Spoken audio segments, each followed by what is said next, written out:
श्री गणेशाय नमः।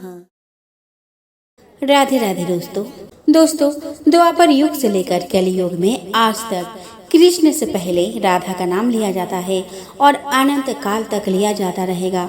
मान्यता है कि श्री कृष्ण जन्माष्टमी के बाद राधा अष्टमी की पूजा व्रत करने से वैवाहिक जीवन सुखमय होता है और मनोकामना की पूर्ति होती है। कहा जाता है कि यदि आपको श्री कृष्ण जन्माष्टमी की पूजा का फल चाहिए तो राधा अष्टमी की पूजा व्रत भी जरूर करें।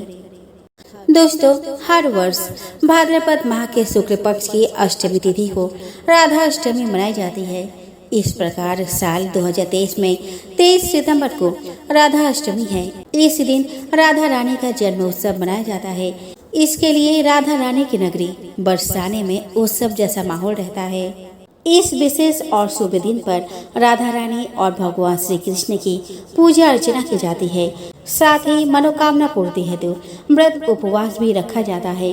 धार्मिक मान्यता है कि राधा रानी की पूजा उपासना करने से साधक के सकल मनोरथ सिद्ध हो जाते हैं। साथ ही आय, आयु और सौभाग्य में अपार वृद्धि होती है। धर्म ग्रंथों में निहित है कि राधा रानी की पूजा अर्चना बिना भगवान श्री कृष्ण के भक्ति अधूरी है। ऐसा कहा जाता है कि राधे राधे मंत्र का जाप करने से साधक पर भगवान श्री कृष्ण की असीम कृपा बरसती है और उनकी कृपा से साधक को सुदामा समान वैकुंठ लोक में स्थान प्राप्त होता है। आइए दोस्तों, अब एक झलक डाल लेते हैं राधाष्टमी व्रत की पूजन विधि पर। तो दोस्तों, भाद्रपद मास के शुक्ल पक्ष की अष्टमी तिथि को ब्रह्म बेला में उठे और राधा रानी को प्रणाम कर दिन की शुरुआत करें। दैनिक कार्य को करने के पश्चात गंगा जल युक्त पानी से स्नान ध्यान करें। इस समय हथेली पर जल रखकर आचमन करें। हथेली पर रखे जल को 3 बार ग्रहण करें। आचमन के समय ओम केशवाय नमः, ओम नारायणाय नमः, ओम माधवाय नमः, ओम ऋषिकेशाय नमः मंत्र का जाप करें। अब अंगूठे से मुंह पोंछ ले। इसके बाद ओम गोविंदाय नमः मंत्र बोलकर हाथ धो ले। अब नवीन वस्त्र धारण कर सूर्य देव को जल का अर्घ्य दे। तत्पश्चात पूजा गृह में चौकी पर वस्त्र बिछाकर राधा कृष्ण जी की प्रतिमा स्थापित करे। अब पंचोपचार कर राधा रानी और भगवान श्री कृष्ण की पूजा करे। इस समय राधा चालीसा का पाठ करें। अंत में राधा रानी की आरती कर सुख समृद्धि और वंश वृद्धि की कामना करें। आप मनोवांछित वर हेतु भी कामना कर सकते हैं। दिन भर उपवास रखें। संध्या काल में आरती अर्चन कर फलहार करें। अगले दिन पूजा पाठ कर व्रत खोलें। आइए दोस्तों, अब हम राधा अष्टमी की व्रत कथा का श्रवण करें। दोस्तों, राधा माता गोलोक में श्री कृष्ण के साथ रहती थी। एक दफा कृष्ण भगवान को गोलोक में राधा रानी कहीं नजर नहीं आई। कुछ देर बाद कन्हैया अपने सखी विराजा के साथ घूमने चले गए। यह बात जब राधा रानी को मालूम हुई तो उन्हें गुस्सा आया और वो सीधे कन्हैया के पास पहुंची। वहां पहुंचकर उन्होंने श्री कृष्ण को काफी भला बुरा कहा। राधा रानी का यह रवैया भगवान श्री कृष्ण के प्यारे मित्र श्री दामा को बिल्कुल अच्छा नहीं लगा। श्री दामा ने उसी वक्त बिना कुछ सोच समझे राधा रानी को पृथ्वी पर जन्म लेने का श्राप दे दिया।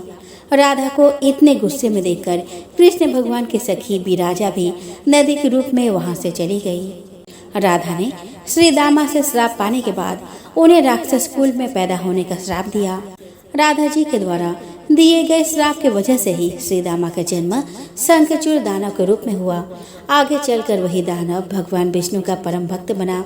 दूसरी तरफ राधा रानी ने पृथ्वी पर वृष्ण भानु के घर पुत्री के रूप में जन्म लिया।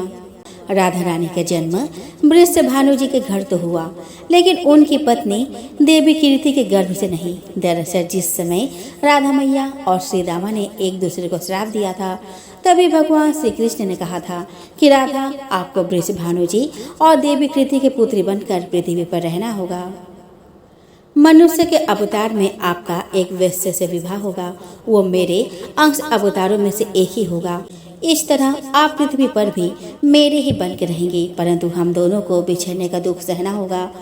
इसके बाद कृष्ण भगवान ने राधा जी को मनुष्य योनि के रूप में जन्म लेने की तैयारी करने के लिए कहा।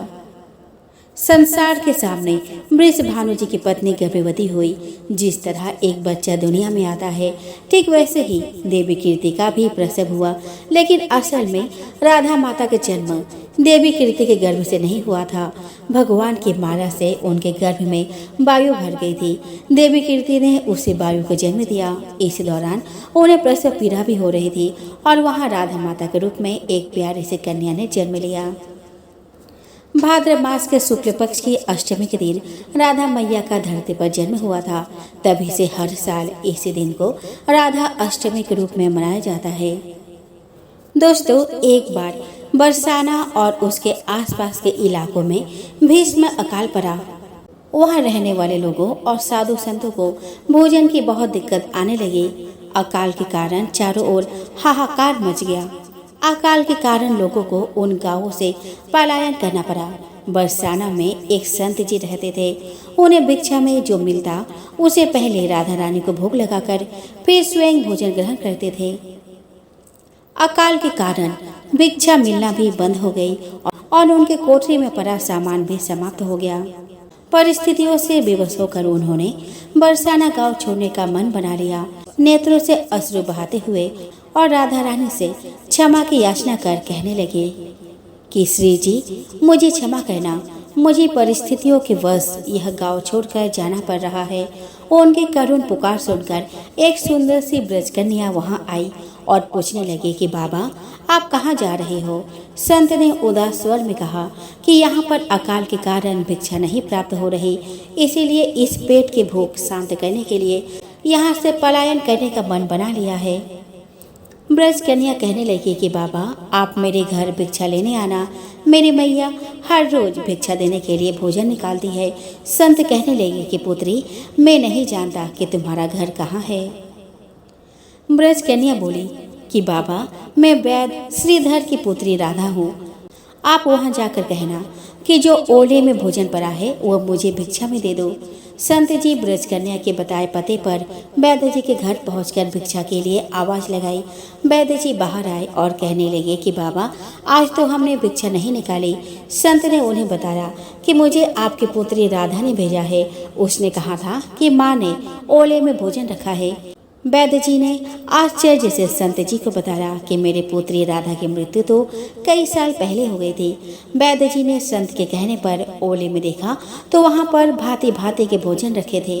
वैद्य जी की पत्नी कहने लगी कि मैंने तो कभी भी यहाँ पर भोजन नहीं रखा। वैद्य जी जान गए कि यह श्री राधा रानी की कृपा है। वैद्य जी ने बड़े चाव और प्रेम से संत जी को भोजन करवाया। वैद्य जी कहने लगे कि बाबा, आप प्रतिदिन यहाँ से भोजन ले जाना। राधा रानी की कृपा से संत जी के प्रतिदिन के खाने का इंतजाम हो गया। तभी तो कहते हैं कि बड़ी करुणामयी है राधा रानी। वो अपने भक्तों संतों को सदैव ख्याल रखती है। दोस्तों, श्री राधा रानी की अष्ट सखियाँ थी। ललिता सखी उनमें से एक प्रमुख सखी थी।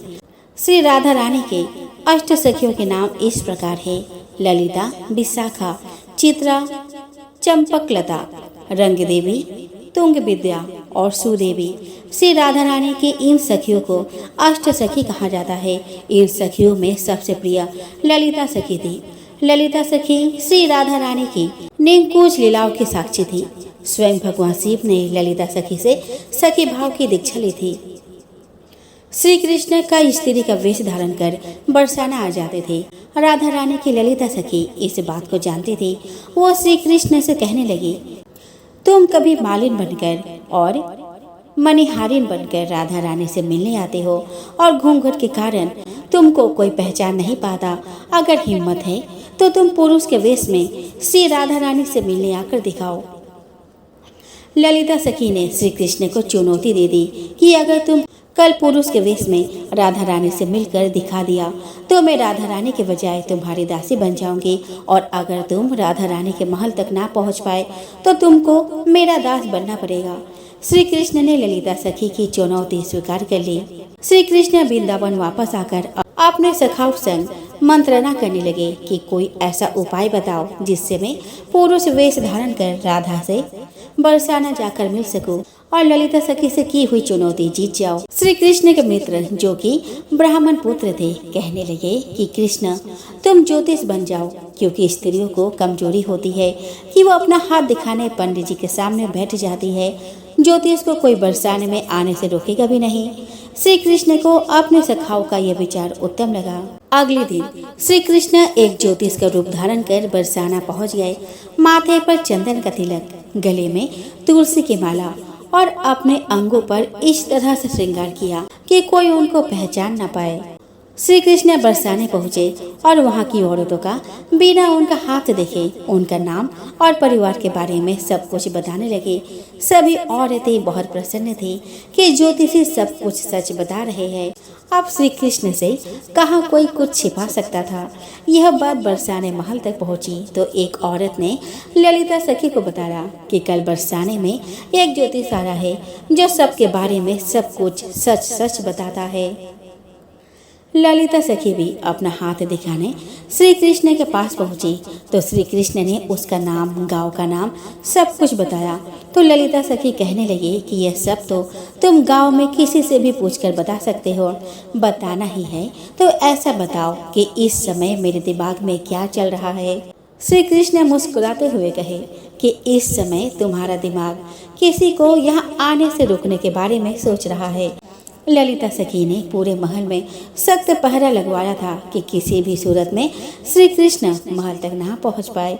ललिता सखी उत्सुकता से श्री कृष्ण रूपी ज्योतिष से पूछने लगी कि क्या जिसे मैं रोकने के बारे में सोच रही हूँ वह कब तक महल में आएगा। श्री कृष्ण कहने लगे कि दोपहर तक पहुंच जाएगा। ललिता सखी ने पहरा दे रही सखियों को सचेत कर दिया। ललिता सखी श्री कृष्ण से कहने लगे कि पंडित जी मेरे सखी राधा का भी हाथ देख लो। इतना सुनते ही श्री कृष्ण मुस्कुराने लगे। ललिता सखी ने पूछा कि पंडित जी आप मुस्कुरा क्यों रहे हो। तो श्री कृष्ण कहने लगे महल में तो पुरुष के जाने पर पाबंदी है, इसीलिए। ललिता सखी कहने लगी कि मैं स्वयं आपको महल में ले जाऊंगी। आप केवल एक बार चलकर मेरी राधा सखी का हाथ देख लो। आप ज्योतिषी हो, आपके वहां जाने पर किसी को कोई आपत्ति नहीं होगी। ललिता सखी के बार बार आग्रह करने पर श्री कृष्ण उनके पीछे पीछे चल पड़े। जैसे ही श्री कृष्ण राधा रानी के कक्ष के समीप पहुँचे तो श्री कृष्ण ने ललिता सखी को स्मरण कराया कि जिसको तुम आने से रोक रहे थे कहीं वो आ ना जाए।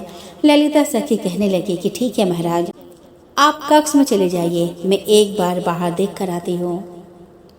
श्री कृष्ण कक्ष में पहुँचे तो ललिता सखी राधा रानी से कहने लगी कि ये बहुत माने हुए ज्योतिषी है।